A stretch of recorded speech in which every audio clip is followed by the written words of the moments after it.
Hi everyone, and welcome to this week's Roundup. Well, it certainly was a fascinating week as I went to Riyadh in Saudi Arabia for the first ever ITU, International Technology Union, global summit on the Metaverse, followed by a 2-day focus group establishing working groups for ITU on the Metaverse. And it certainly was a fascinating experience, and the ITU is setting the technology standards for the Metaverse through this process. So it was great to be there and great to see some of the presentations. But I must say that one of the things that was clear to me from being there is that there's a lack of clarity around what we're really talking about with the Metaverse. Is there one Metaverse? Are there many Metaverses? Are they all the same? Well, in this video, I just want to do a little bit of clarification about the way that I see the Metaverse.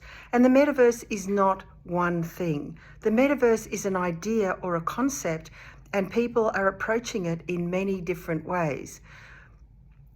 But one of the things that I think is worth sharing is that it's a confluence of different technologies. It's a confluence of gaming, blockchain, artificial intelligence, augmented and extended reality. And it's immersive, so it means it's always on. It's a digital ecosystem that uses these technologies to create a space for user interaction and exchange of data. And Citi estimate that this is going to be a 30 trillion industry by 2030. Many people are calling it the next generation of the internet. So Web 2.0, if you like, is the Internet of Information that allows us to exchange information.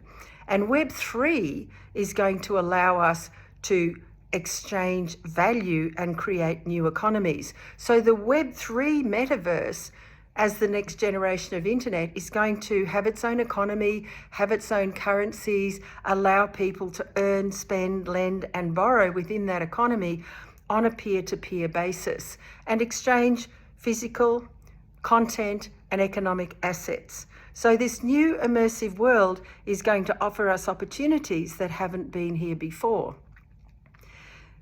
The way that I see it, there's basically 4 main proponents or groups of people building metaverses, and they're not all the same. So the first is probably the most well-known, which is Facebook, which announced it was changing its name to Meta. Facebook, Apple, Google, Amazon, all the big techs will be building metaverses, but they won't be Web3 metaverses and they won't be peer-to-peer, and they'll use the same kinds of extractive models as they've been using for Web 2, but I believe many people will use them because they already have such a huge community of over 3 billion users. So the second group of people who are building metaverses are the gamers. And again, there's more than 3 billion gamers worldwide, and most of them are still Web 2 games, but it's certainly popular.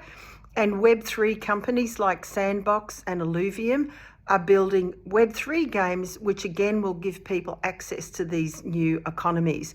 So I believe that this is going to be another channel for the development of metaverses. And also we're seeing partnerships between gaming companies, for example, and healthcare companies to gamify some aspects of healthcare. For example, if you're incentivizing people to do more physical activity. So I think we're going to see lots of really interesting developments there. The third group are the Web3 metaverses who are deliberately setting out to build this new generation of the internet.